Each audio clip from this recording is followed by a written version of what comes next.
In today's tutorial, I'm going to show you guys how I get my audio sounding from this to this.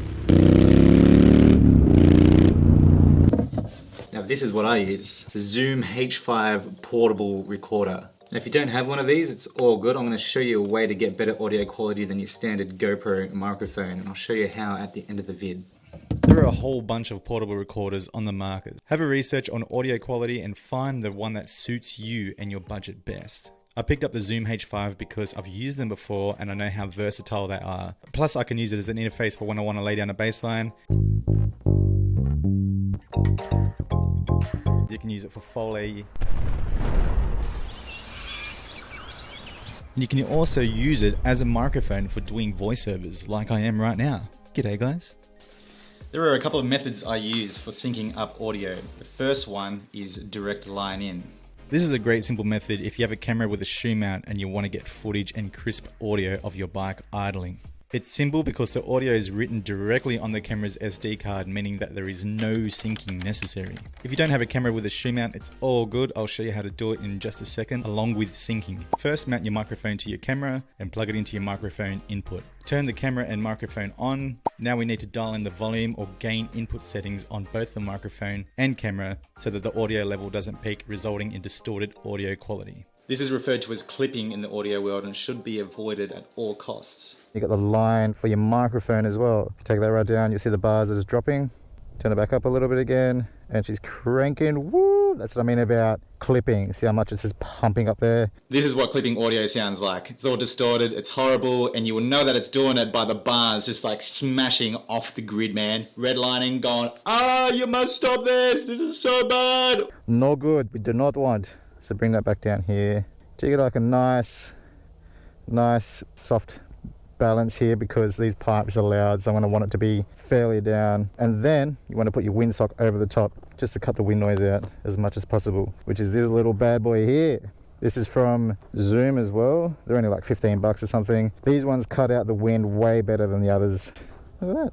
Little fluffy troll boy. If you'd like to take it a step further, you can plug in a set of headphones to hear exactly what your microphone is hearing. Now I highly suggest doing this, especially if it's your first time using an audio recorder, just so you can hear exactly what the microphone is hearing so that you can dial in the settings correctly, take note, and you can use them later on. And also, you might not be hearing something in the background that's happening. There might be some dude mowing the lawn which you haven't really thought about. As soon as you put the cans on, you can hear that. You can hear the plane flying overhead. You can hear all this other stuff going on behind you. And it makes you realize how much audio is actually picked up by the microphone. It may take a couple of tries to get it right, but experiment with it. See what it sounds like when the levels are too high or too low. Familiarize yourself and make a note of the settings you use for future reference. Just remember to leave some headroom if you want to crack the throttle. It gets real loud real fast.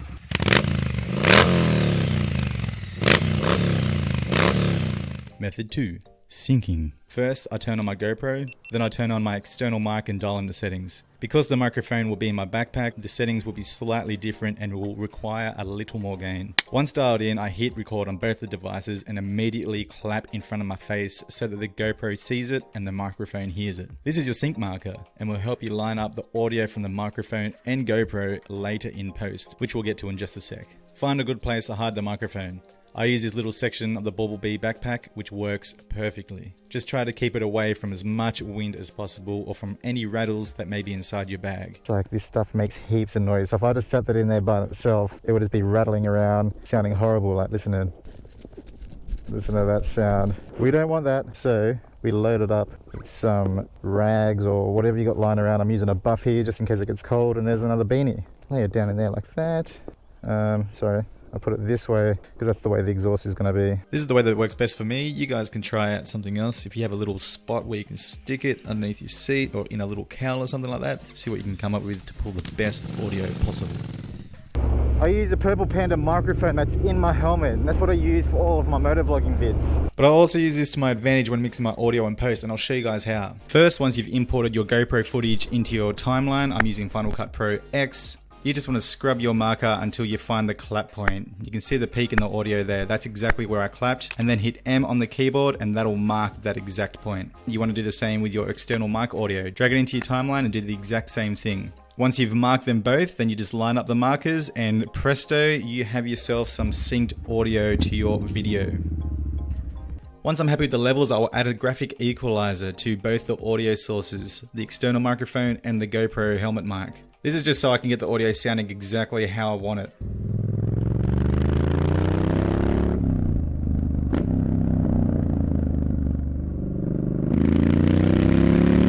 And then I'll save that EQ for future use. Now what I usually do when I'm mixing the audio is I like to get a bit of level from the helmet and mix it in with the external microphone. I find that sometimes the external mic's a little bit too clean. You just don't get that feeling that you are actually riding. But the helmet delivers a different type of sound, so you get a bit of that wind noise and a bit more of that top end. If you don't have a microphone in your helmet, just try mixing in some of the GoPro audio.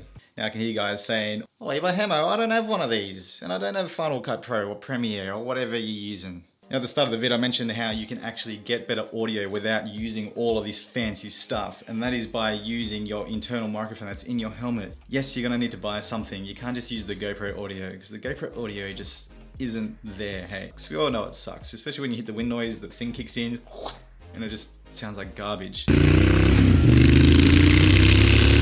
These aren't that expensive. You plug this into your GoPro, stick it under your seat somewhere, and go for a rip and see how you go. I did it for the first time just today. Okay, so I've never actually done this before. So it's gonna be pretty interesting to see how it turns out. This is the Purple Panda microphone. This is a brand spanker. I've still got one in my helmet, but this is a good opportunity to try this out. See if you can get away without using the old external microphone and save some buckaroonies. Boom. And then that just goes straight into the gully. Alright, I'm gonna try it there. It could get a little bit of wind noise, but we'll see how we go.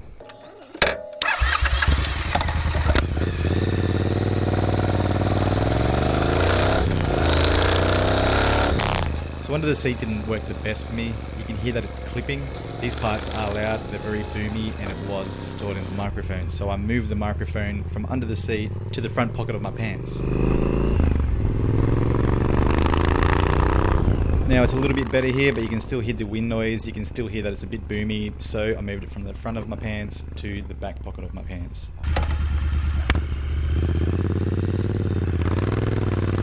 Which helped with the wind noise, but it was too loud being right there, right next to my pipes. They're pretty loud, pretty boomy, so it's still distorting the audio. So I moved it from the back of my pants to the pocket of my jacket, and I think I found the sweet spot. I mean, that sounds way better than the standard GoPro audio. The downside doing this is that there is no audio level on the GoPro, so you can't just go in there and just lower all the levels so that it won't clip. And also, you do have a bit of a lead just dangling around in front of you. I know you could just tuck that into your jacket. If you want to run this mic on a more permanent basis, you might think about putting it inside the jacket or just hiding the lead completely so you don't have to worry about getting tangled up in it. And another reason why I prefer the dual microphone setup is because I like to have a chat while I ride. All you're going to do then in post is lower the external microphone level so that you can hear my voice nicely. And then once you're done, just raise that level back up. And that, ladies and gentlemen, is how I get the audio from all my riding vids. That's how I try to make it as clear as possible, the best sounding experience for you guys. Plus I love the sound of my Zards, man, and I want to try to do them justice. And if you want more insight on how I use ND filters and all the GoPro sort of tech stuff, make sure to check out this playlist. Make sure you subscribe to the channel if you want to see more, and I'll see you guys next week. Have a lovely day.